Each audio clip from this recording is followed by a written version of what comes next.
César também. O campeão brasileiro já botou a boa distância ali na frente. É uma arrancada fenomenal que tem esse Jeep Willys. É uma arrancada fenomenal que tem esse Jeep Willys. É uma transmissão aqui de qual carro? Ninguém sabe. Não é Jeep, não é Jeep. Não é Jeep.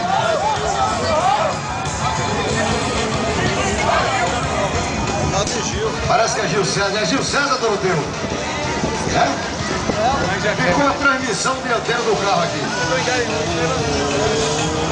Olha lá o campeão brasileiro, lá vem o Gil César, por isso que o Gil não está conseguindo acompanhar a transmissão do carro dele, ficou aqui na pista. Lá vem o Gil, lá vem o Gil. Olha aí o Alessandro Valadares, tetracampeão brasileiro. Segura, campeão!